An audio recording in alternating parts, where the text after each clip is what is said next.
Sounds familiar to Brian because I do this every morning. So the gavel's working. All right. I think we're ready. Here we go.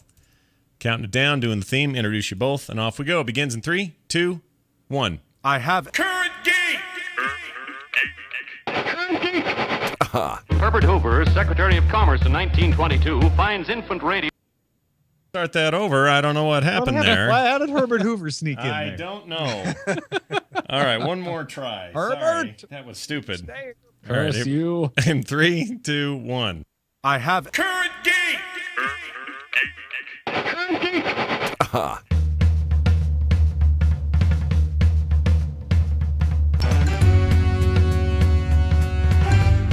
Hello, everybody, and welcome back to Current Geek. This is Current Geek, the weekly proceedings of the meetings of the Frog Pants All-Stars, Geeks of the World, and you, to keep you current on all things that matter most. I'm Scott Johnson. He's Tom Merritt. Hi, Tom. Hey. What's going on, man? What's going on? Got that right. You get that right every week. I know. Hey, I hear tale. I hear lore that you're attending some con next week. What are you going to? What is it?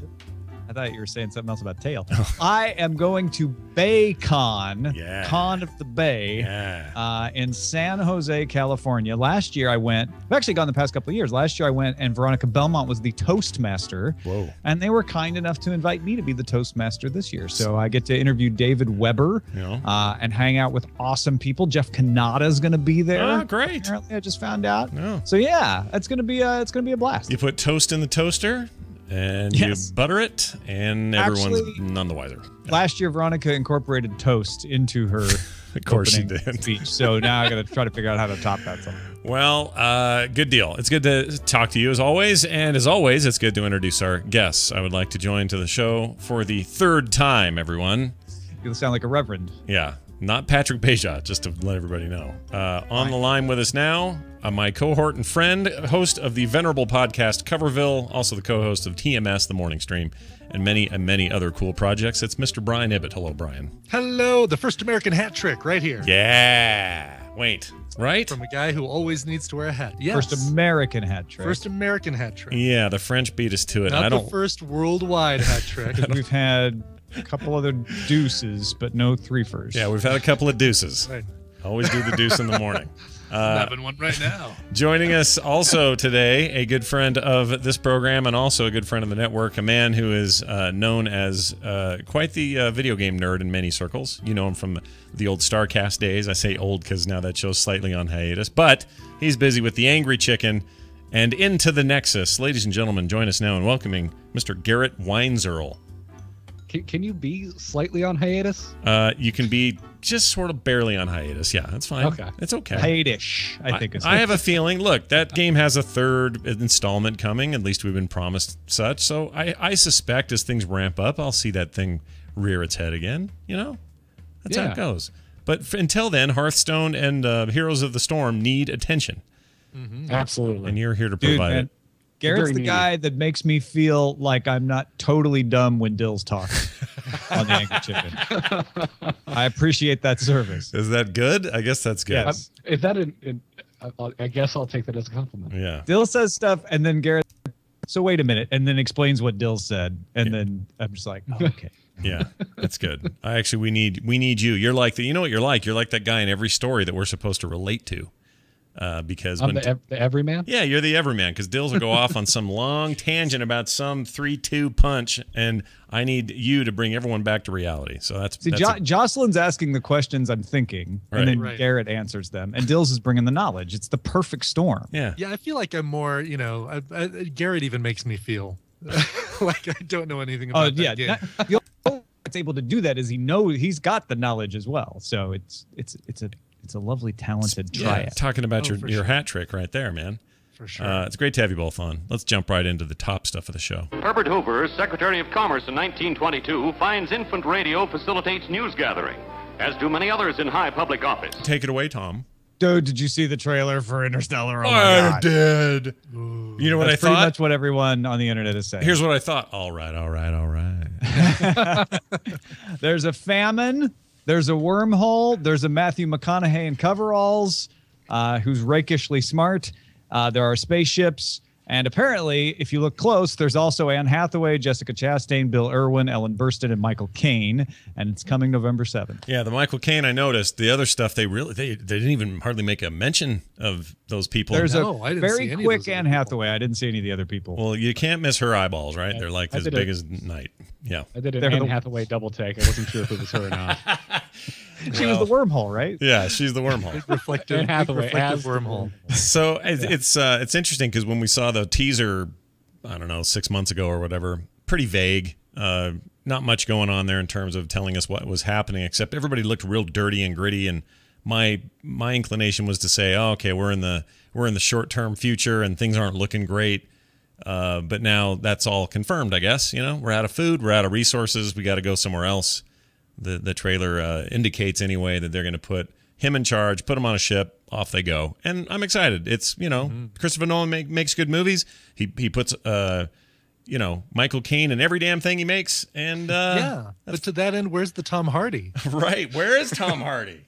That's a good point. He's not listed among the cast on IMDb. Yes, right. Well, maybe that was just a fluke to go with Bane after Inception, and they're going to hold off on that. I don't know. Maybe he's the wormhole. Yeah, it could be, dude. You never know. I will suck up your ships. I will take your McConaughey. Your McConaughey will go with me. Will be severe. It was really strange after I just got finished with True Detective. It was weird to see Matthew McConaughey even remotely happy. Yeah. Right. Well, and he's kind of dressed, right? Like with the coveralls, you're like, what? He doesn't have the Lone Stars or the hair, so I guess he it's looks different. Yeah, vaguely like he did at the end of that series, but with more meat on his bones and after a haircut. Yeah. Recommend seeing Mud, by the way, if you want to see a good McConaughey movie that's recent. It's on Netflix and freaking. There isn't a bad Matthew McConaughey movie that's recent. You know, Dallas Buyers Club, Wolf of Wall Street. I think it's all really good stuff. Yeah. Boy, Mud just gets shoved in my face every time I turn on the Xbox One. I'm sorry. I don't know why. A PS4. That's why the PS4 is outselling the Xbox. I'm just saying right there. Right. All this mud slinging they're doing. Sure. There's mud in your eye. I don't know why it thinks I really need to watch Mud. I'm almost having the opposite reaction. But, hey, it's actually time for our Microsoft Rock Block. Beep, beep, beep, beep, beep. That's the best I got for a theme. Go. That's Mike P. Kennedy on our subreddit, currentgeek.reddit.com. Get in there and help us pick these stories. Notes that Microsoft and 343 Industries say the next installment in the Halo franchise will be called Halo 5 Guardians. And that it will be pushed back to fall 2015. They also confirmed that the live-action Halo TV series, which has the 343 Industry people teaming up with Steven Spielberg to bring you a Master Chief television series, may debut around the same time as the game. Yeah, give everybody a little bit of history. And Garrett, you're going to correct me if I'm wrong on this, because I know you're an avid watcher of the E3 proceedings. So correct me if I get this wrong. But my understanding is, so last E3 was the E3 where maybe the weirdest E3 of all time. It's the one where Nintendo didn't even have a press conference. It's where Microsoft announced price point and talked about TV a lot. And a number of features which they 2 weeks later canceled. Yeah, this is and that's a really good point. Yeah, and head of Xbox left 3 days after that. Shortly after, right? So really weird setup and deal. And they held an E3 and nobody came. Exactly. And Sony came in and played crazy music, and I've never seen Jack Tretton smile so much. And they basically just stole Microsoft's thunder at that event, and that seems like ages ago to me now. But one of the things they did show from Microsoft was this original content initiative, and one of them was this Halo series. And the fact that we've heard nothing about it from anybody, including Spielberg's camp since then, led me to believe that the only way that thing gets made is if they sell enough Xbox Ones to justify it and to pay what it's going to cost to have Spielberg even involved as a producer on that thing. There's a key fact that I must inform you of at this juncture, Scott Johnson. Yeah.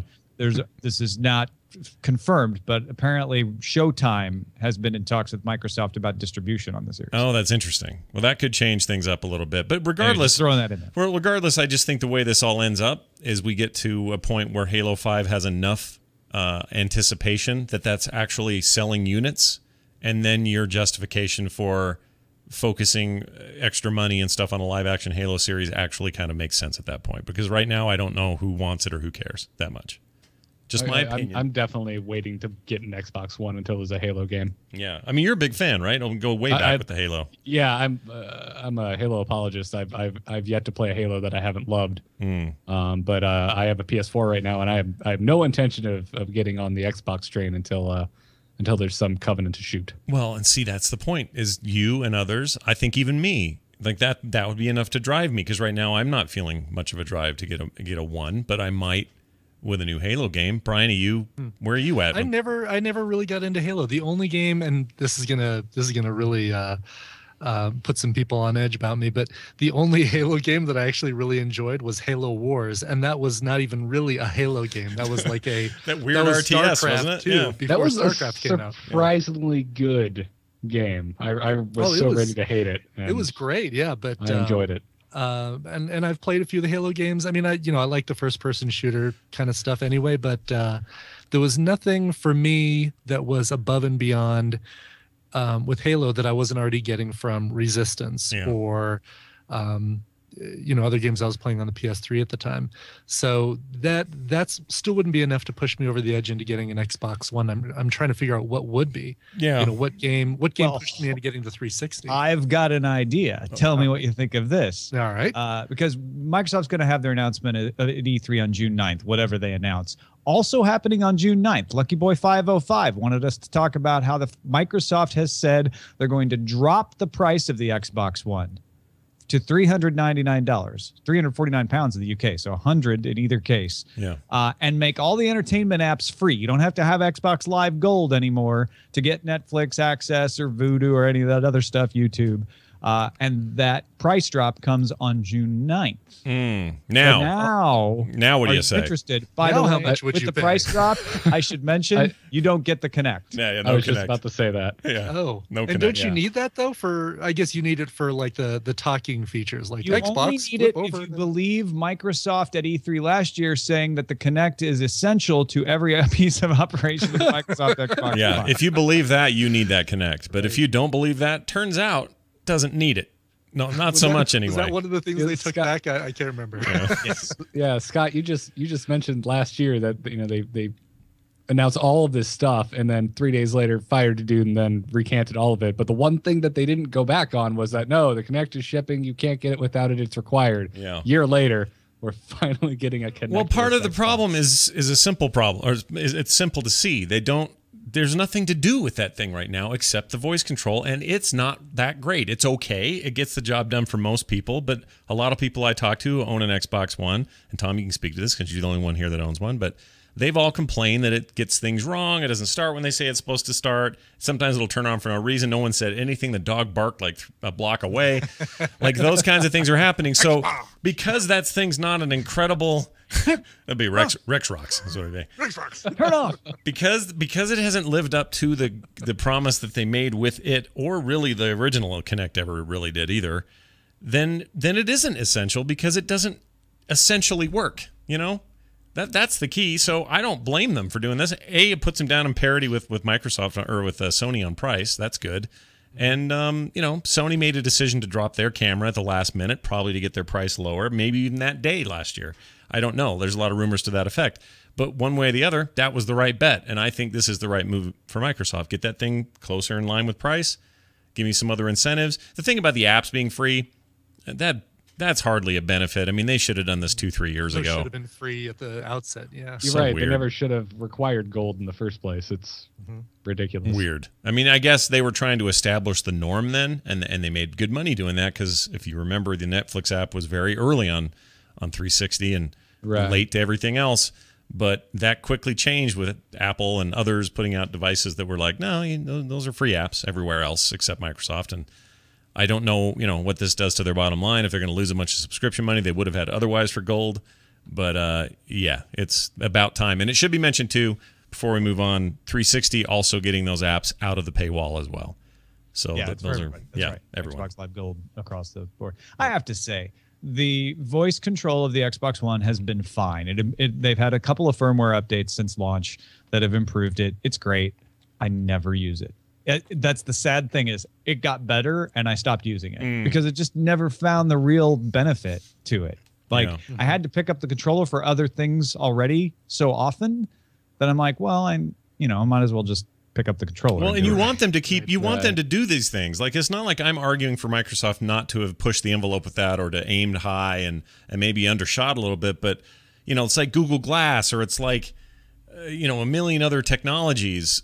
If they don't work, we need to find out if they don't. And I'm glad companies are willing to invest the time and money and effort to see if these things are going to work. I mean, this one may not be the thing in the future, but other things might be. Oculus is on the fence as far as I'm concerned in terms of its wide appeal, but we still want companies to invest in it and push this stuff forward. So I would never argue for them not to do it, but thus far it just hasn't been the thing they needed it to be. Well, let me tell you, if you don't want your Kinect, maybe you should give it to this guy. Another Jay Martin pointed out this on our subreddit. A researcher named Oliver Kralos at UC Davis combined 3 Kinects in an equilateral triangle around an Oculus Rift to import a 3D representation of himself into a virtual reality simulation. He's able to control the camera in such a way that he can see himself in both first and third person perspective. It's the freaking holodeck. What do you suppose he's doing in there though? Like, Garrett, what would be your ultimate setting? I mean, despite how bulky and weird this must be. I'll tell you what he's doing, Scott. I'm sorry, Garrett. I just have to say this. He's going, oh my God, that's me. It's like a holodeck. Wow. He's inserting himself into his favorite Sherlock Holmes story is what he's doing. I like that one. Oh no, Moriarty got out. No, what are you going to do? Put him in a chip and send him into space. That's a good idea. I'm sorry, Garrett. I'll let you. So Garrett, your ultimate reason to see yourself standing there would be what setting? What do you want? Gee, I would like this in a game setting that actually works, where I'm not just tripping over my coffee table and making myself look like an ass. Yeah, see, this is kind of where games are on that thing, isn't it? Like, right. The video is really interesting to watch, and I recommend people go check it out, because the guy talks about that strange uncanny valley where he's sitting there in first person mode, and the surrounding around him is an office with a big table in front, and he's sitting as I think most of us are, right? Well, some of you guys have a standing desk, but I'm sitting underneath my desk right now in a chair, and you can see him swing his leg out of the way of the leg of the chair, even though there's no chair or no table there. Yeah. So it just seems interesting, and it must be freaky to be in this thing. I mean, the fidelity's a little crappy, but I would call that, I'd blame that on Kinect, but continue. It's to say, it's just downright awful. It looks terrible. But the first thing I'd use it for is to put myself in an empty office. Great. But it looks like at the very least interesting to try. I'd be really curious how you're going to get a commercial application for this, because how many people are going to want to set up 3 cameras in their living room? Well, again, so Tom, it's back to that thing though. I'm more interested, or I'm more happy that someone's actually doing this. Yeah, this is a research step. Don't lose sight of that, right? I mean, This is him saying, I can do this. Now, there's better ways of doing it. There are going to be better applications than me sitting in an office. We should be able to use different cameras to modify it. But on the cheap, he was able to grab 3 Kinects because they have good 3D representation and hack together the system. So it's a proof of concept. Sure. And again, spaghetti at the wall is how I see these things. We live in a time where cheaply people can do some weird crap. And I think that's a acceleration of the human sort of technological advancement sort of thing. This is more of a forecast thing, but this idea that the cheaper these things get and the more that Ibbott can just walk into a room and go, I wonder if this would work, and try something, and then have a YouTube video go viral. I mean, all of these aspects of what this kid did, I call him a kid because, he's younger than me. He's a researcher at UC Davis. Right. Yeah, he didn't do this in his basement. He's probably in his 20s, though. Well, you can tell he's got a big old Oculus Rift on his face. He's probably in his 20s. Obviously a kid. Right. No, that's the point. Old man Johnson. I'm being very old about it. But it's great because when you had to wait around for the Edisons of the world to do crazy things that would never be a thing someone else could try, and instead we have this giant crazy group effort, and everyone's heading so much more rapidly toward progress than we would have otherwise. I think it's awesome. You know what it just made me think of? Exactly how he looks in this simulation is just painted blue. It looks like a Star Wars hologram. Totally. It's all jaggy and constantly kind of right. staticking. Yeah, like it jerks back and forth. It's a bit like someone's de-resing in Tron is what it reminds me of. Right. It's all falling apart. That's pretty cool. Anyway, good stuff either way. Hey Brian or Tom, how about Do you like Vince Gilligan? Do you like Breaking Bad? I'm sorry. I was just trying to find out if Thomas Edison had invented anything in his 20s. Yeah, really seriously. You mean when he was just a kid? Yeah. Phonograph. Oh, in his 20s. 29. 20s. All right. Then what did Tesla do to counter it? Anything? I don't know. It's a good question. All right. We'll rely on the chat room for that answer. All right. Falling down the other way around. rabbit holes in the middle of the show. Yes. So, no, Vince Gilligan, you're right. TikTok pointed us to this. NPR's How to Do Everything podcast was talking to Vince Gilligan, and they asked him about spoilers. Should there be a rule about spoilers? Here's what he said. All right, check it out. Maybe 2 weeks is like the really sort of generous kind of outside number I think I'd have to give. We'll make it official, yeah. There's nothing stopping you from saying whoops and giving the universal sign language symbol of putting your hands over your ears. But then it's only good manners for you to walk away. All right, now I'm told we have Vince Gilligan here on the show with us. I can't believe I'm making Brian do this, but you have anything else to add since your interview there on the radio, Brian? Well, Vince? it's one of those things where you got now you're going to hear my voice, and I sound a lot different than I did on that recording. Different mic. But, I sound a little bit more like Ross Perot all of a sudden. Better connection. But it's okay, I think, for somebody, when they're describing how Walter White, stabbed Tuco and blood was gushing. Oh, hold on 1 second. Yes, honey? Was that? No, I think your coloring book is on the table. Yeah, well, it should be right there. So, when as long as you wait 2 weeks to describe, how half of Gus's face fell off and was all ripped off and bloody and what's that? No, apple juice. It's right there. Help yourself. Just have some apple juice. Oh, that was the best episode of Breaking Bad we've ever seen. He'd kill me with that thing. I freaking love it. It's my favorite impression you do. Don't ever stop. I have to have a wet whistle to be able to get the S's to come out. Talk about your uncanny valley. Yeah, that was really good. Tell me you've got somewhere a Jesse Pinkman just going, apple juice, bitch. He totally does. He also does a great Jesse Pinkman. He's kind of a walking Breaking Bad machine. Yeah, I'm preparing for my one-man show on Broadway. Yeah, I can't wait. Breaking Brian. Yeah, Breaking Brian. There you go. All done. So, but to the point here, though, the 2 week thing, I would love it if that became a rule, because I'm tired of dodging it or trying to figure it out or worrying that I said something too much 2 years after something aired. Like, do we take his word for it just because he's Vince Gilligan, or is there a better way? Well, I mean, he's king of the stuff that people would spoil. It's like either him or Game of Thrones. Those are the big recurring shows that everyone is afraid to say anything about because they have these big momentous events that I want to talk to you about that, but you haven't watched it yet. So if there's anybody who could be an authority on that, him saying, sure, wait 2 weeks and then you can tell everybody what happened on Breaking Bad and then just walk away. Yeah. I like that he said 2 weeks, but there's always the out, right? Like if people start to talk, you do the universal symbol, but then you have to walk away. What I get upset about is people who are like, oh, don't spoiler it. Also, you have to talk about something else. I'm not going to let you talk about it. Like, right. I mean, all of us here do podcasts, and I think we all have some show somewhere where we talk about spoilers. And Tom, you have the spoiler zone where you're just like, hey, warning. Yeah. I think as long as you give enough warning, if that's what the next discussion for the next 10 to 15 minutes is going to be, it's fine. Yeah. I think the 2 week rule is interesting, though, as far as just open conversation. Yeah, I'd like to be able. I mean, Vince obviously is referring to like, hey, when can you talk about it in a group of friends or something? And I want to know what the rule is for podcasters and what is our etiquette agreement? Like, what do we have to commit to each and every time a spoiler comes up? Because it's still say random. 2 weeks is too short. I think because I would still have a hard time if we were to talk about Game of Thrones right now. I still would not feel like I could politely talk about the events of the Red Wedding or the Purple Wedding or what about Ned Stark? The Lime Green Wedding. You're right. That's a good point. Ned Stark. Yeah, when is Ned Stark okay to talk about?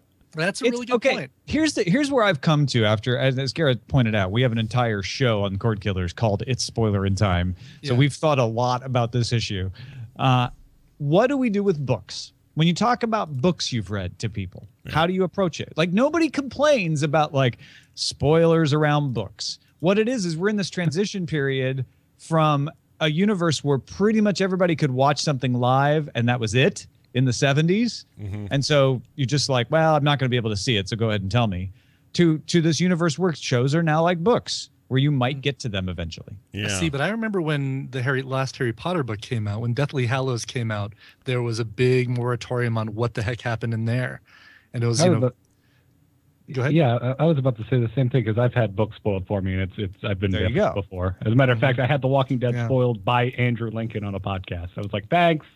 Oh, by Andrew Lincoln himself? Oh, and his native accent and everything. That would have sucked. He was talking about the books, and I just started reading the books. I was like, oh no, and there was no warning. No, Stephen Yan actually spoiled Walking Dead the comic book for me at Dragon Con when I was having him sign his photo. No kidding. I just basically said, so do you keep up with the do you keep up with the comics to kind of see what happens to your character and stuff, or do you let the scripts kind of dictate that? And he says, oh yeah, I read the comics, so I know what happens. And he looks real sad at me, and I'm like, oh, I'm not up to date on the comics. That's wonderful. He assumes you are. That's funny. Oh, I know. Well, so cool. I guess what I'm saying is not that books can't be spoiled, but that we don't really have big weirdness about like, oh, can I talk about a book or not? We generally have a way to navigate that. When there's a big book like Harry Potter comes out, there's a period of time where most people understand, okay, I'm not going to spoil it because you might read it soon. But after a while, you're like, okay, do you want me to tell you the ending or not? Right. Yeah, I don't know, man. It's a weird thing, and I totally get it. My daughter just started reading the first book of Game of Thrones. I said, hey, when you're 17, you can read that book. She turned 17 2 weeks ago. She said, okay, great. And I'm not sure 17's old enough. You're like, why did I say 17?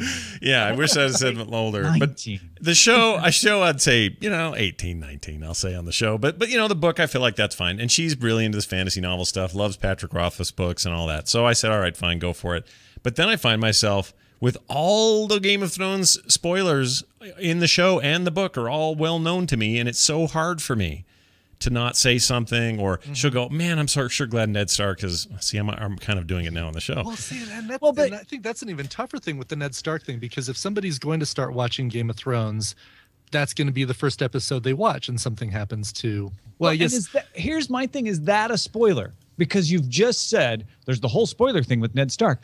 What drives me crazy is people saying, oh, well, now you've spoiled it for me because I know something is going to happen to Ned Stark. I'm like, well, you don't know what. So essentially, there's people who are like, you can't say anything about the show, or it will reveal certain things like characters exist, or the show is actually on television, and that spoils it for me. It's a good point. The definition of a spoiler is weird too. Anyway, like telling you the ending. Or a ridiculously unexpected thing, that's a spoiler. But we've extended the spoiler. It's spoiler creep. Yeah. Now, anything can be oh, you told me Arya sat on the grass. Well, I can deduce so much from that. Spoiler creep is a hell of a good name for a podcast. So someone get on that and make a show called Spoiler Creep. Maybe we'll rename It's Spoiler in Time to Spoiler Creep. I like it. Meanwhile, we were talking about The Walking Dead. I don't know if you realize, but that's actually based on a true plan of the U.S. Department of Defense. Whoa. Potentially. Oh. Operation 392. Yeah, it's actually CONOP 8888. The Counter-Zombie Defense Plan, a document that explains what to do should either regular zombies, space zombies, or evil magic zombies begin to attack the United States and beyond. The title page of the file opens with the phrase, "This plan was not actually designed as a joke." Oh, my. Oh, that's awesome. That kind of freaks me out. It was actually used to train and prepare military analysts and tacticians, which they used to do by using small countries like San Marino. It's like, okay, San Marino attacks. What do you do? Because San Marino, there's hardly anybody lives there. They'd never attack us. But they found that over time, diplomats would be upset if they're like, why do you have an attack plan for us? So they did this instead. I have a theory that they always want to, okay, it may sound silly on the surface or whatever, but the idea of a rage virus or something, or chemical warfare that would turn everybody crazy, kind of 28 days later style zombie, that doesn't seem all that far-fetched to me given all the right circumstances. Sure, if they would have stopped at regular zombies, your point there would hold true. Right. But the fact that they extend it to space zombies or evil magic zombies, as opposed to good magic zombies, we don't have a plan in place. What's our plan for good magic zombies? Yeah. I guess they're good. So you chain up in the shed and you play PlayStation with them. Right. Exactly. You know how to do it. You want something to eat? Oh, sorry. Well, I'm glad we're safe. I'm also glad that today the show is brought to us by our friends at squarespace.com. Let's say you're going to make a website that details in detail, which is kind of just like saying the same thing, a zombie attack from space zombies, evil space zombies we'll call them. And you want to talk about it, you want to share ideas, photos, videos, have it look good on mobile, create a whole portfolio of the makeup you do on your friends when you guys all get together and go to zombie cosplay and that kind of stuff. Hey, squarespace.com's got just what you need. All the tools you need are there, and a way to have a free trial without ever putting in a credit card. That's my favorite thing. Go give them a shot. Try them out. If you like what you see, use the code CURRENT. That's CURRENT, current, all one word, and no caps. And I don't know why I'm over-explaining the word current, but I'm going to do it anyway. Go ahead and put that in. That'll save you 10% on your whole account. That's why you're being careful. That's right. 10%. That's right. It's squarespace.com and the code CURRENT. I recommend you go check it out now. In case you missed a look at one of the best-dressed beauties of the early 20s, here's another look at her. Had enough? Nope. Let's talk about net neutrality again, Tom. It's coming up a lot. And how it affects the metagame. We got to touch on it because this week was the big May 15th meeting of the FCC in which they voted to put out a notice for proposed rulemaking. What this means is the FCC says, we're thinking about making rules. This is what we're thinking. We want some folks to give us feedback on these particular questions. Take some time to do it. It's a perfectly normal procedure. They're actually giving a little extra time over what they would normally give. The 60-day comment period started May 15th, and then they'll have another 57-day comment period that will start on July 15th after the first one is over to react to the reactions. But essentially what they're trying to do is come up with a basis for ensuring the open internet because their previous guidelines got thrown out of court. The reason the previous guidelines got thrown out of court is the court said, well, you're treating the internet like a common carrier. A common carrier can't discriminate against its packets, and you're saying don't discriminate against packets. We're not saying you couldn't do these things, but either you have to classify the internet as a common carrier or you have to come up with a new legal justification. Well, the ISPs don't want to be labeled a common carrier because they think that will lose them a lot of money, and they may be right. So they're pushing for that to not be on the table, but it's actually in this proposal. However, the FCC would prefer to regulate under something else called Section 706. But the idea there being they would have more specific regulations about transparency, about no blocking of traffic, but they would allow commercially reasonable discrimination. And that's where the whole battle is going to be. Yeah. What is actually commercially reasonable? Before, there was only reasonable discrimination allowed, which meant you were managing your network, right? Now it's, oh, well, to get around the rules of the court, we're going to say, we're not going to try to stop you from making money, but it has to be reasonable. Okay, so smarter people than me, and that would include your episode of DTNS the other day that was really well done yesterday, I would say. I think. Yeah, with Eli, thanks, man. That was really good. I come to this kind of from a more emotional perspective because, I don't want to see this stuff get jacked up for people who want to innovate. Small creators like me, big creators like Google, and the next whoever is going to be amazing. We want them to be able to do that freely. I mean, all these kind of things get under my skin. But what really bothered me was that video circulating today of hearings and people being carted out for objecting to the FCC's rules. Do you know anything about that? Was that supposed to be a closed meeting where nobody was able to say anything, and so these people are... I mean, first of all, as I mentioned, this is a notice of proposed rulemaking. They haven't actually made the rules. Right. This is them saying, we want to hear what you people think. The other thing is, when you're trying to have a vote and have the commissioners speak, it's you don't allow the people in the audience to just get up and yell things. Yeah. So they get carried out if they disturb the meeting. Yeah. That's true of any open meeting on Capitol Hill. And so I feel like it's kind of It's kind of propaganda to show that the way it's being showed, because it makes it look like the government's clamping down on our right to object. And they're not. Actually, the whole point of this is to take 4 months to hear what people have to say. Yeah, so that's, I guess, what I wanted to get at, and it's important, I think, to note that, because even, again, coming from the emotional position I come from on this issue, it was easy for me to see those videos without any context and go, oh my gosh, they're carting people off who disagree. Like, that's kind of the propaganda that this thing is spinning.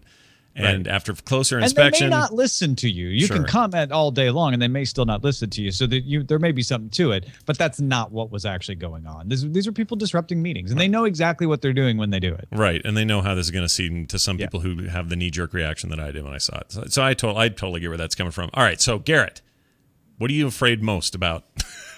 What are you terrified about when it comes to FCC changes to net neutrality?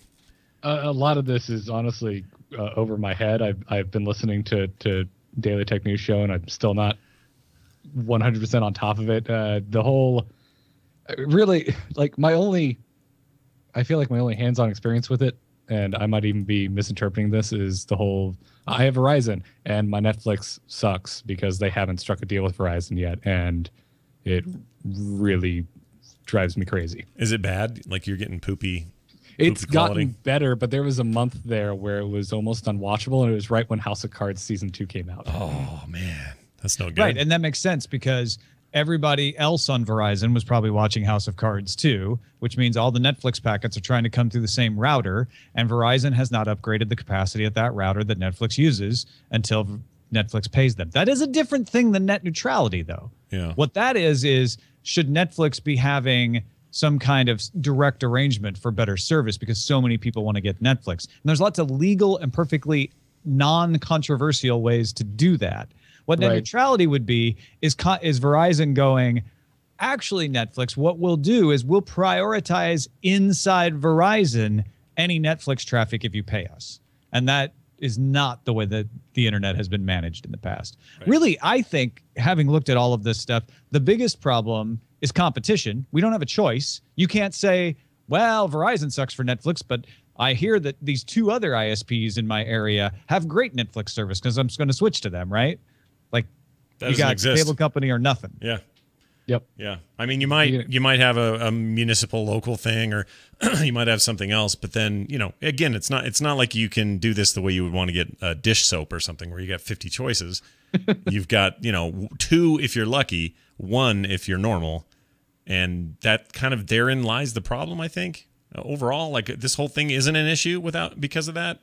If you could openly do it. I mean, the nice thing about being able to compete when it came to over-the-air kind of things, that was the air, like the air is everybody's. And so even though you might have a spectrum of that air leased to you, or you're borrowing it, or you're using it, or whatever, how good your quality was didn't depend on the air. The air was good. It was all about your customer service and your ability to follow through, or it still came from something. It still came from a transmitter that. Yeah, but if that company, all the same. But if that company was like, you know what, our transmitter has boosters on it because we really care about you, or our quality of signal is better because, these 10 other reasons or whatever. Sure. At least they could compete on those levels and say, we're going to help you in these ways versus this competitor we don't like or that you shouldn't use or whatever. That's how competition works. It's the whole point. If you don't like Android, you get iOS. If you don't like iOS, you get Android. If you don't like that, you get Windows Phone. If you don't like that, you go use a dumb phone somewhere. Tizen, BlackBerry, Firefox OS, Sailfish. Many Ubuntu. choices, many, and many more to come. Like, it's not going to end there. And so that's the world I want when it comes to this issue. So it's so easy as an end user, consumer / a person who relies on it as a utility to A, get confused about what's really happening, and B, it all ends up boiling down in our minds, kind of like it did for you there, Garrett, to how good is the stuff I'm paying for going to be? Yeah. So, Ibbett, thoughts? The end result, same thing. I mean, basically, this is going to be like a fact-finding 4 months. Are corporations going to have a bigger say in what goes on in the next 4 months, Tom, or is it going to be everyone kind of having an equal forum? Well, how do you think the government works, Ryan? I mean, yes, the idea is that everybody's in an equal forum, but the folks who give campaign contributions often just come to the top of the mind of I wonder why. And this isn't you being, this is the funny thing, because Tom is never, Tom's the least conspiratorial person I know. He is just saying straight up how it works. That's just how the system works. Pay for play. I'm saying that lobbyists write checks during campaign time, and therefore they become friendly with people, and not through some sort of quid pro quo, but just through like, oh, well, but Bob from AT&T is a really reasonable guy. I've had dinner with him so many times, and he's a great friend of the campaign. Like, I don't want to totally screw over Bob. So it's actually one of the reasons Neeli was saying on Daily Tech News Show that Tom Wheeler is in a better position to do this, because he's at the end of his career. He's not the he has been a lobbyist for the Cable Television Association and the Wireless Telephone Association, which is not the guy you really want regulating the business, I wouldn't think, in some ways. But what Neeli said was he's not going anywhere. After the FCC, he's not going to try to get a high-paying job somewhere. He's going to retire. So if you're going to have somebody who knows the industry in there, you want the guy who's got nothing to lose, who's like, yeah, my retirement's made. I'm going to try to do the right thing. Yeah, that's an interesting perspective. I heard him say that and thought, I hadn't really considered it. And it's so easy to just want to throw everybody under the bus who disagrees or has a different idea or whatever. But so Tom, to round this out, when do you think is the time the citizenry stands up and does a SOPA-level blackout? Because that's what everyone's talking about right now, right? Yeah. Like, let's turn the internet off for a week and see how everyone feels about it. Do we get there? Netflix. Whatever you feel, you should go to fcc.gov/comments and let it be known. Wherever you stand on the issue. When it gets towards September 10th, when that second comment period is ending, and we start to see indications of where it's going to end up and what the proposed rules are going to be, that's when it's time to make a stand. And we should really think about what we want. I personally think what we need is the FCC to really focus on competition. And it's in this notice for proposed rulemaking to look at the competitive landscape. I would hammer them on that and say, our biggest problem isn't that we need you to put some Band-Aid on the internet and force some weird version of net neutrality. If we have enough ISPs, the neutral ones, the ones that give you good service and make sure all the packets you want get to you, are going to be the ones everyone signs up for. The problem is we don't have consumer choice right now. And so there's no investment motivation for any sane business to upgrade speeds. They're looking at like, I'm getting all the money I can because I pretty much dominate this market, so let me find other places to make money. That's perfectly reasonable behavior. Sure. You need to change that landscape so it's more pro-consumer. Right. Yeah. No, I agree. It's all going to get weird, but let me tell you who it's getting real weird for. Our friends at Cryptozoic. I say that because I should recuse myself a little bit. I have friends at Cryptozoic. and they're the guys behind Hex, and they also have this sort of company called Hex Entertainment, which I don't exactly understand the relationship there in terms of, is that a subsidiary? Is that a section of the same company? Is that just Cryptozoic saying that's our team? I'm not sure. But Corey Jones, who's the founder of Cryptozoic, used to work at Blizzard and was kind of the mind behind what they did with the TCG and all of that. When he left, in fact, Blizzard gave him the entire card game business before they decided to shut all that down in favor of Hearthstone. And they do tons of games, all really cool stuff. They always help us out at Nerdtacular. Really, really good people. And one of the things they did was they launched a Kickstarter last year for a game called Hex, which is the first collectible card game based MMO game. So it's a video game. Very different than, say, what Hearthstone's attempting to do, which is a much more entry-level, casual, easy-to-play, hard-to-master kind of experience. They wanted to build a big collectible game that is... They wanted hard to play, hard to master. Right. It depends on who you are, I guess. But that was their intent, and they did really well. It Kickstarter not only cleared their goal, but did a whole bunch and then some. And suddenly, kind of out of nowhere, or maybe probably not out of nowhere, I'm sure there's been other talk, but Wizards of the Coast, owners of the Magic the Gathering series, are claiming that this is a clone of that in lots of ways. And they say that is infringing upon their property, and they are now suing them. This is an interesting legal case because at some point, Garrett, I'd love your opinion on this. At some point, these games are all kind of owing some of their legacy to Magic the Gathering. So even Hearthstone it's a TCG partly inspired by what has come before it. They built that game because they love it internally. They played a lot of Magic at Blizzard, on Blizzard campus. All those teams playing late at night. That's just what they did. And there's some inspiration there. There's a lot of that stuff going on there. So you could even argue the WoW TCG, when it was in its physical form, was a kind of Magic-like game. At what point do you stop seeing parallels in other games and not just want to sue everybody everywhere? Right. I don't know. What do you think? Well, looking at like Hex versus Hearthstone, Hex really does seem in certain ways as a clone of Magic. You start with the exact same life. You have the exact same starting hand. There's creatures and artifacts. There's 5 different colors of resources and 5 different colors of minions and spells.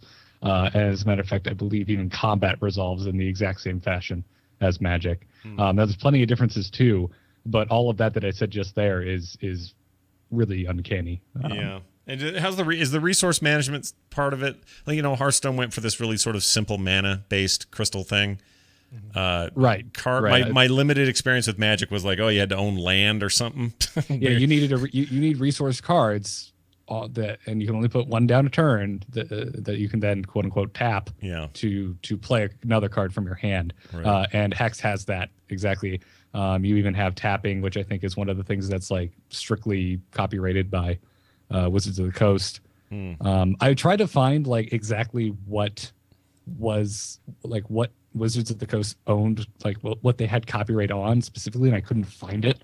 Polygon has a really good kind of breakdown of why they're being sued, but they don't get into specifics. All they say is that, quote, they copied the overall plot elements, theme, mood, setting, pace, creatures, and sequence of Magic the Gathering, which it does, like I said, at a glance, looks very similar. I'm starting a podcast called Cloverville, and on it I play what I like to refer to as clovers. As long as you don't have any tapping, then I'm fine with it. All right. That's the one.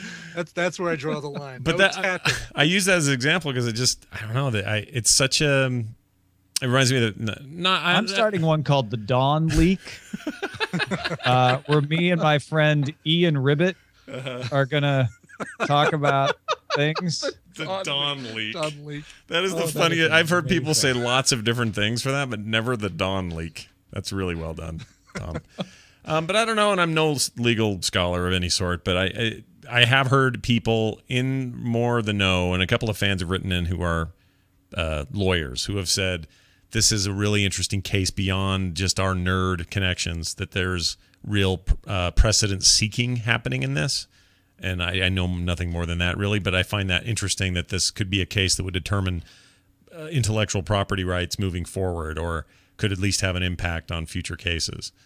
I don't know. It's all very frightening for Cryptozoic, probably weird for Wizards, and as fans, who knows? A big successful Kickstarter and a bunch of money already invested, and that game's well into late beta. I don't know what it means for the future of the game. Well, Garrett, at what point is a card game like this literally ripping off another card game's mechanics?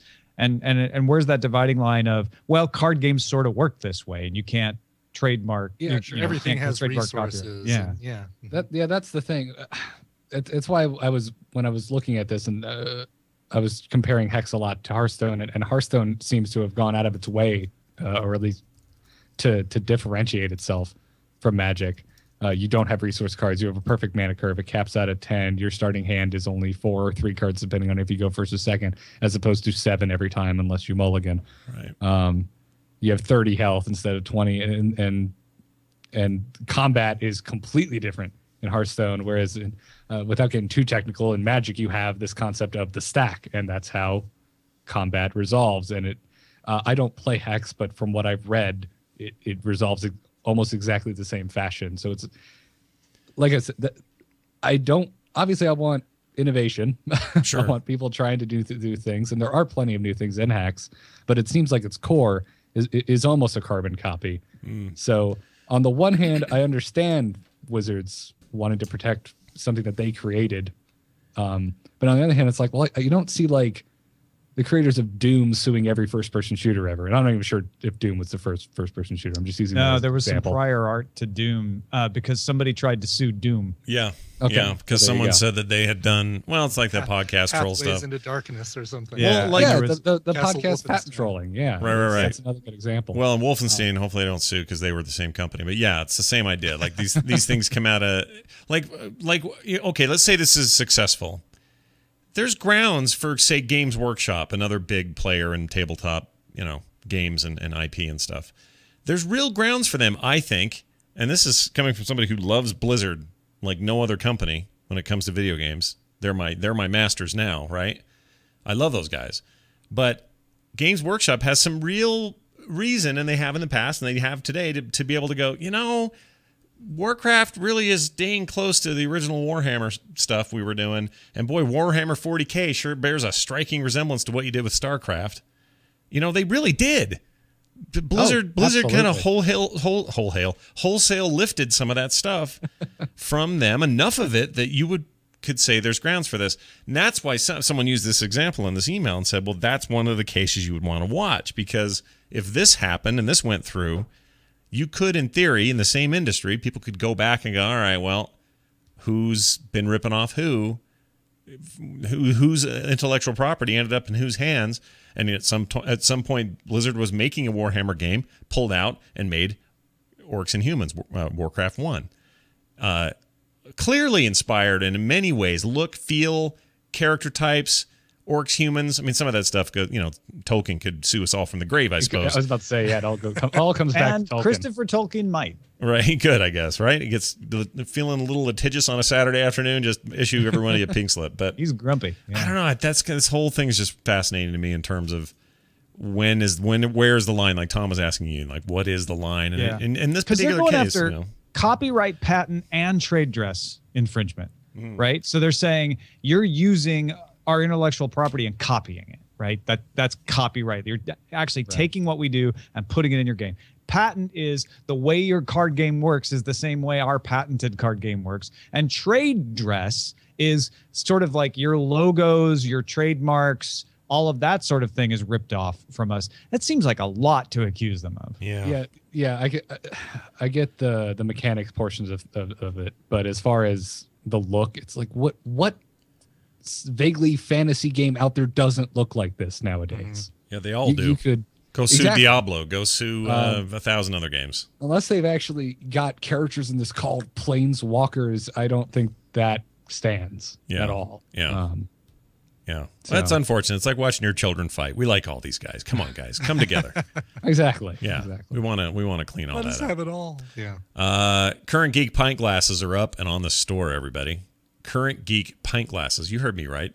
It's a picture. The picture on this thing, it says Current Geek on the side there. And on the other side, it is a drawing, an illustration I did of Chewbacca riding one of those hobby horses at the playground. Now, if you can find anything weirder on a glass, I dare you. They're available now, frogpants.com/store. They help this show directly. We want to make something cool for you, and it helps us out. Go check it out. And, ladies and gentlemen, don't be like me, drinking out of an embarrassing plastic cup from the 2001 American League Division Series. Get a pint glass and drink like an adult. That's right. Like Ton Gregosa on the internet. That's his Twitter name. He got his, and you can get yours. So go get them, get yours, get ours, get theirs, and drink it responsibly. All right? Yes. All right. America scores and wins. Oh, my goodness. If it's not the section of the show we call Forecast, used to be a show, now it's a segment, then I'll be damned. It's the pop quiz. That's the pop quiz, everybody. What did I say, forecast? Did I say forecast? You did.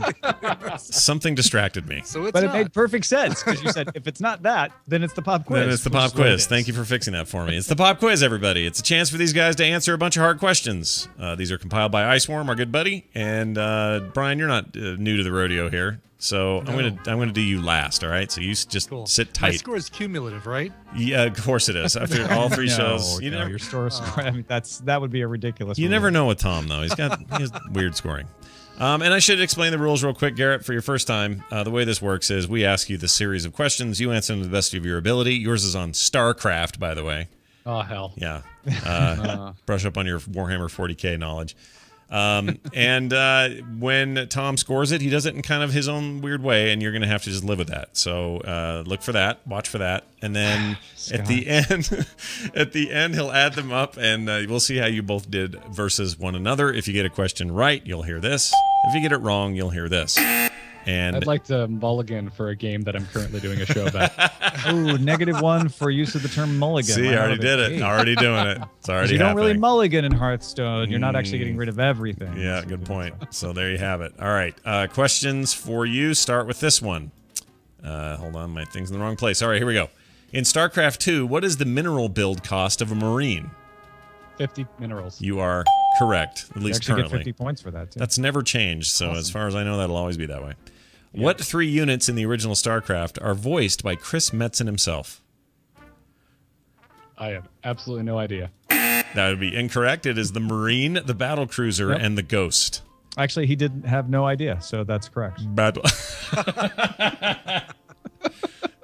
Cruiser operational. Let's see. Next up, what group opposed the Terran Confederacy?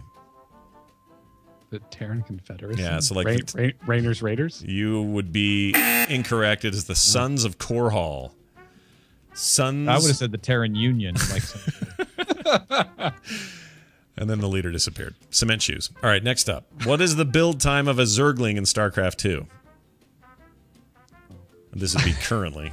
What are these questions? I swarm, you're an evil man. He is an evil man. I'm going to go with 15 seconds. 24 is the correct answer. Jeez, you lose 9 points for the differential between your answer and the correct answer. I told you. Okay, what game can be played in the Hyperion Cantina? Lost Vikings. You are correct, sir. Well, technically Lost Viking, but I think we'll give it to him. Unless Tom has something else to say there. I knew it was a reference. I couldn't remember the title. Yeah. Well, he would have gotten 2 points for making the plural correct. Right, but only 1 now. Sorry. Yeah. What internet word first appeared in StarCraft? And now everyone uses it all the time. Unfortunately, because no one likes it either. That's a hint. Zerg? You are... Ooh, that's a great one that should have been the answer, but it's pwned. P-W-N-E-D was first ilked out in the game. It was meant to say owned, but when they pulled an ice worm and spelled it wrong, it was fixed in a patch and it was too late, and the word became part of the internet. Part of the vernacular of the web. But also Zerg would have been... Zerg is a great answer, Tom. I feel weird about this. No, he's definitely getting a Zerg point. All right, good. Because he's damn right. What building is required to build High Templar units? I don't play Protoss. That's a point right there. The Templar Archives. Oh, you are correct, sir. Cool. And he gets another point for being right. Wow. There is nothing wrong with the freaking Protoss. You guys are crazy. Everything wrong with them. They're boring. All right, fine. Protoss. Final question. The Zerg facial structure was derived from what? I had to look this up. Yeah, I had to look it up to confirm it. It's actually true. And they have faces? It's really weird. A lot of the Zerg look very different. Could you be more specific? It's just the general kind of facial stuff. I never forget a Zerg. Chris Metzen's dog. Incorrect.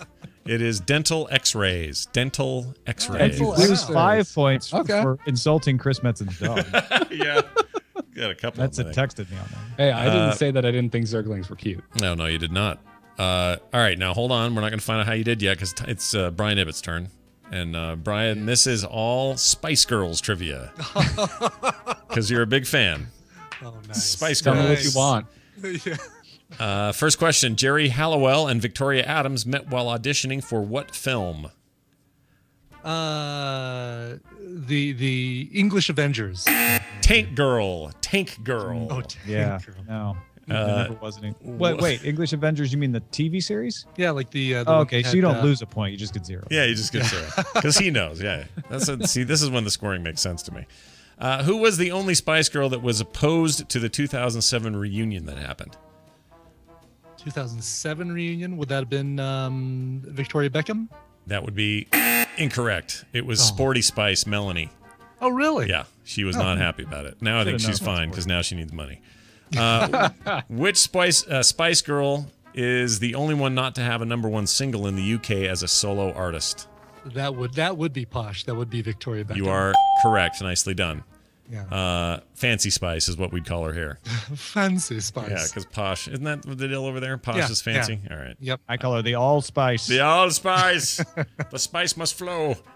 All right, next up. The Spice Girls licensed their name. Well, you know, from Dune. That's the line from Dune. And Mike says that she's Old Spice. Oh, Old Spice is even better. They're all Old Spice soon enough. The Spice Girls licensed their name and image to what UK supermarket chain in 2007? The Spice Rack. No. Tesco. Come on, everybody knows Tesco. Yeah. Lily Allen wrote a song about it, for goodness sake. Yeah. The music video for which song features animated versions of the Spice Girls because they were too busy to film it? Ooh. Let's see. I don't think I've seen this one. I'm going to guess it's Stop. You are incorrect. It's Viva Forever. Should have known that if you were Viva. You're losing a point there. That was after Jerry Halliwell left the band. Yeah, so. that's when your interest waned. It was one-fifth less interested in the band at that point. Let's see. This question is wrong. The more I respect Brian Ibbett. I know, you have to. Which Spice Girl has the leading verse in the song Say You'll Be There? Let's see. Ginger does. It would be Jerry Halliwell. Baby Spice. No? Baby Spice. False confidence, losing a point. Oh, I was almost sure of that because I was singing it in my head. False confidence. Oh. All right, next up. In which... Oh, there we go. In the music video, Say You'll Be There, the Spice Girls have spy-like names. Think Fox Force 5, that sort of thing. What is Scary Spice's name, or spy name in this music video?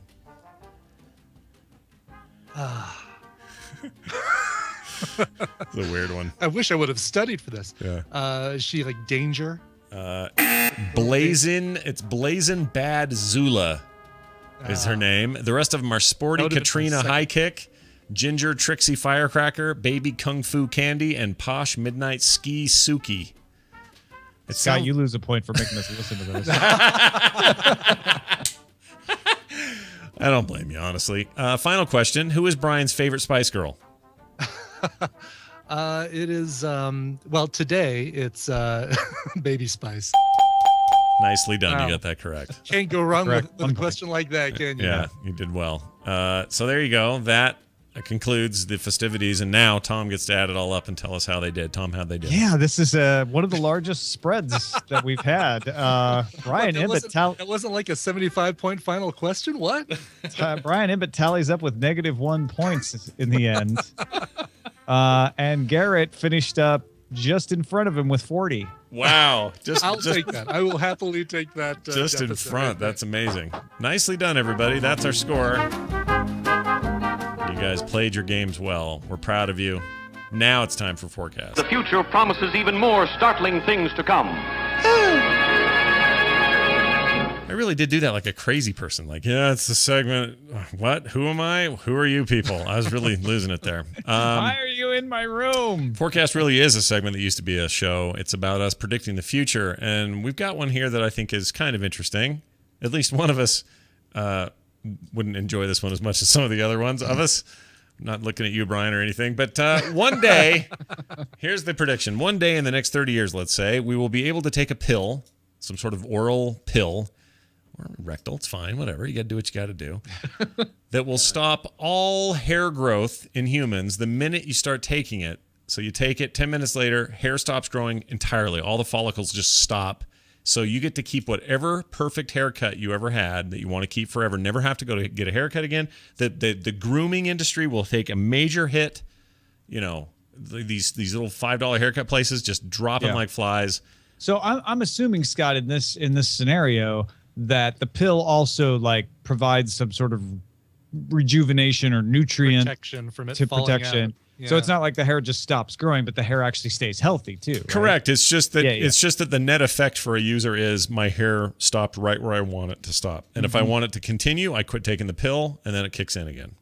All right. I guess what I'm saying is, this is more of a bigger prediction about designer biotech, where I really do think we're hurtling toward a time where surgeries get less and less hard and invasive, and so more plastic surgeries, more sort of aesthetic style choices in surgery are going to be simpler, easier, and less risky.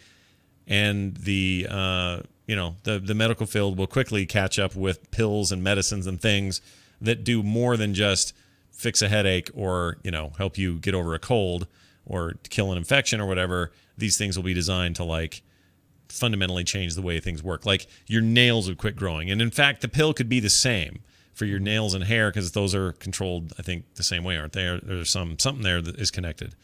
I sound like the least expert in this field. It's because I am. Aren't they? Isn't it all keratin or something along those lines? That your nails and your hair are kind of a similar substance, not the same substance, obviously, but probably something. But it feels like those are like the. Where did I? Oh, well, I know this. So my wife has a supplement upstairs, and to me, this is the beginning of it. But there's a supplement upstairs that's just for hair and nails. So I assume that's assuming that stuff's worth the crap you paid for it, is targeting both. I don't know. Someone could look this up in the chat room. I have no idea. But it just seems like designer pill stuff might be a thing. Garrett, what do you want to bet this does or doesn't happen, or do you have a variation on it you'd like to see? I would actually just love to see exactly this because I get my hair cut a lot. Well, you're coiffing. You got a thing that needs some care, right? Like you've got you take it pretty seriously, don't you?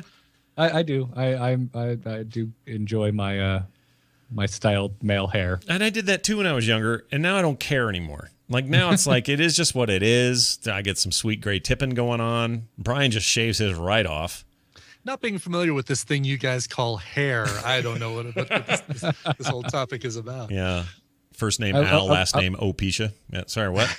I would love, I cannot for the life of me grow a beard remarkably as wonderful as Tom's. So nobody does it like Tom. Nobody. I would love a pill that would actually fill in the patchy bald spots in my beard. That would be wonderful. That's kind of why I don't think this prediction is actually going to come true. Or I say it's probably less likely to come true than others because what people want is to grow hair or inhibit growth of hair, but not arrest the growth of hair.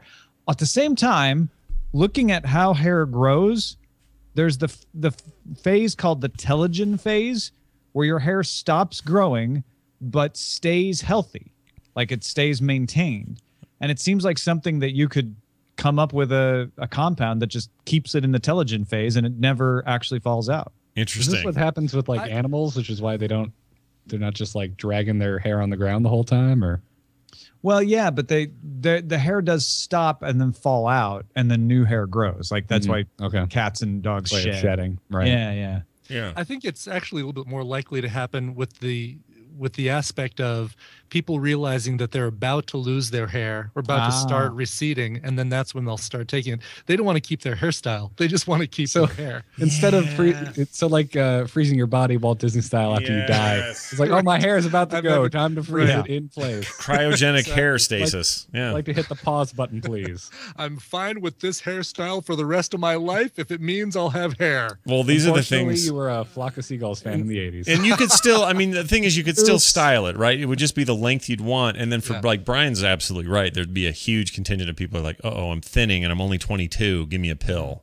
Well, and also just being like, I don't have to go to get a haircut anymore. It's just gonna stay looking the way it looks. Yeah, I love that idea. Right. So people probably before they start taking this would probably let their hair grow as long as they could possibly get it, and then start taking this because it would give them the most flexibility for different styles and looks later on. Yeah. Plus, I mean, here's the truth. I'm probably retconning this a bit because the truth is, if we have the technology, the biotech to be able to accomplish what I'm claiming we could do, chances are it's somehow connected to technology and biotech that would allow us to not lose our hair in the first place. Do you see what I'm saying? Like we're going to finally figure out a cure for baldness, in other words, and that would just be enough. Who cares about freezing your hair in time? Well, and figuring out how to arrest it in the telogen phase would allow you to control the anagen phase, all three phases. So you could theoretically do it all. You could make follicles grow, make them stop, prohibit them from growing, whatever. Professor Tom over here with the big words. Jeez. Professor Wikipedia on his computer. All right. Well, there you go, folks. A little forecast for you. A little email for you now, too. We got one from Marcus in Vancouver. right across the street from Toronto, is my understanding. Right. If we've learned anything on Tim TMS, Hortons. yeah, every time. The conversation at the beginning of last week's episode got me to think: what do the combination of French hip hop, rap vocabulary, and geeks? I think he meant have in common, but he ended the sentence before he did it. Apparently, in the Canadian town of Moncton, right? Moncton. All right.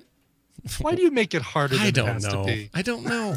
In New Brunswick. Brunswick. I love Brunswick bowling. There is a dialect in French called Chayak. Am I saying that right? Chake? It doesn't help that he spells it different back. Yeah, I don't know. Or that every time I do it, it sounds like a question. That doesn't help either. Chiak or shik. Okay, shik, we'll say, is basically the French nightmare, English bastardized French. As far as I understand, it's also incomprehensible if you speak English, French, or even both. So, what does this have to do with the French hip-hop vocabulary and geeks? Well, there is a hip-hop band that sing in Chiac, or however you're going to say it, called Radio. They also repeat words, which is weird. They have a vocabulary that includes both French and English, and one of their music videos includes a Klingon. I submit for your consideration, Radio Jacuzzi. So I'm going to play a little of this from the listener. It's a YouTube video. Is radio the Chiac word for radio then? It might be. Yo, j'ai de la place en masse dans mon jacuzzi. Voulez-vous venir dans mon jacuzzi? Y'a de la place en masse dans mon jacuzzi. Voulez-vous venir dans mon jacuzzi? Un jacuzzi plein de clowns, c'est le festival. Un jacuzzi extra large, on fait des festes de cheval. My jacuzzi bang. I heard this just sounds like me trying to speak French. Exactly. Voulez-vous and me cousin. Lemon meringue pie. Yep. They said something about extra large, I heard in there. That's interesting. I don't Does know. our rap here in the U.S. sound that ridiculous to other countries? That's what I want to know. Yes. Way to fail at 2 languages, guys. Yeah, the answer is yes, Garrett. That kind of made my week, though. So big thanks, Marcus, for that, because that was pretty funny. Good stuff, man. Jacuzzi is not a gangster sounding word. No, it isn't, is it? No, if you want to send your own emails in and have us read them on the show, you can do that. currentgeek@gmail.com is the email address, and that is the end of our program. Boo. I know, boo, I say. But instead of saying boo, we're going to say, who can people find on the internet? Well, Garrett's one of the who's. Garrett, where can people find what you're doing and your shows and all your stuff?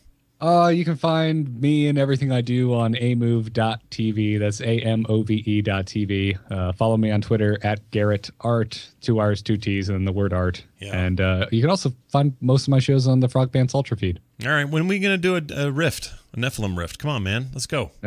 I was in there just before the show. Oh, waiting on you, man. All right. Maybe tonight. Maybe we'll get in there.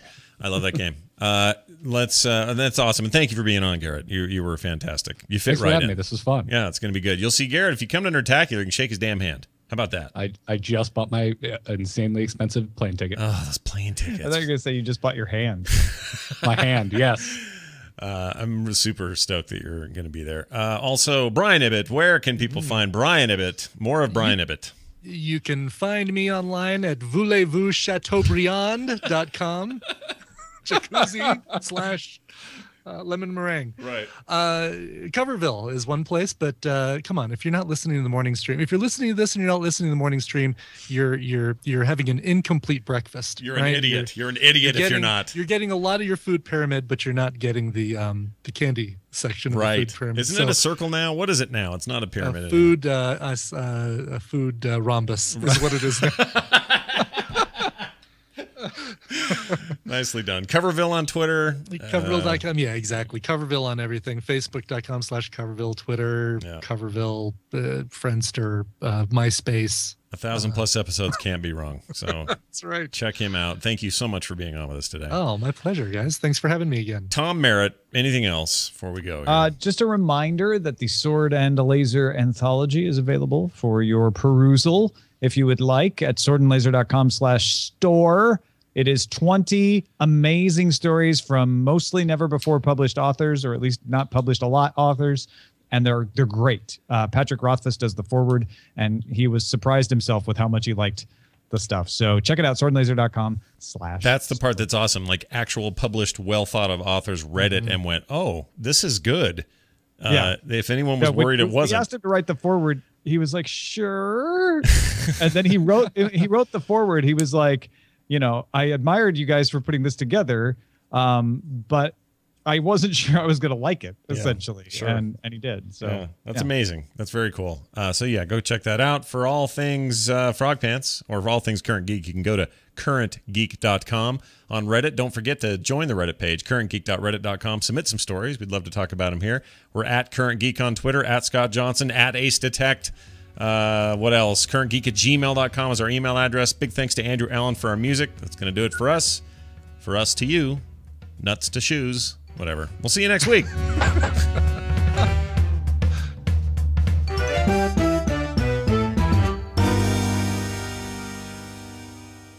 I don't know what I meant with that. Nuts to shoes. Nuts to shoes. You're wearing Stay them off wrong. the booze, I don't know kids. what I meant with that. How old are you? Like, gravity has taken that much of an effect? These Jeez. 30-year-old kids. They're nuts to shoes. Squat down, kids. Nuts to shoes. Come on. Crisscross. Applesauce. That sounds about right. You're like that. Soup to nuts, right? Soup to nuts. Is that what you were Soup trying to to think? nuts is the Nuts, phrase, yeah. I think what you It were just thinking. didn't rhyme with But what I was saying. I mean, let's just all agree. Soup to nuts doesn't make any more damn sense than nuts to shoes. No, right? it doesn't. Soup to nuts. What is that? Nuts to soup, I get, because you start with nuts and you make your way through the meal to soup. Maybe, right? What I meal are you think- eating I where you think- start with just nuts? Neither one of those is an extreme. So saying we cover everything from soup to nuts. Well, then you've never had your hot nuts in a It's bowl like- of hot I soup. cover Is meat in there everything somewhere? I looked it up. Nuts used to be considered a dessert. Really? Oh, So really? soup- So it's like your soup to nuts appetizer all the way means- to Oh, okay. From the soup, which is the first course, to the nuts. from salad to sundae. This is on Earth, right? Gotcha. Earth, this happened, this phrase? Earth. Just making sure. I got that right. Let's All say right. it sounds, you might as well say from baguette to salad. right? Like, so today it would be from soup to, forest mud chocolate cheesecake. Salad to sundae. Don't There you forget, go. Mud streaming now on Much Netflix, catchy. Tom. Mud on Netflix now. face. Does Go it check it would out. have to rhyme too, or be alliterative, Right, like radio. I know. like radio. Hey, radio rhymes with radio. I don't know if you knew From that. soup to cheese plate. Jacuzzi. So from your nuts in a jacuzzi, and from us saying thank you, chat room, and everybody listening, we're off now. You guys have a fantastic weekend, everybody. You too. And this was awesome. I enjoyed myself immensely tonight. Me too. Thanks, you guys. Play Good time. Thanks for having us. Bye now.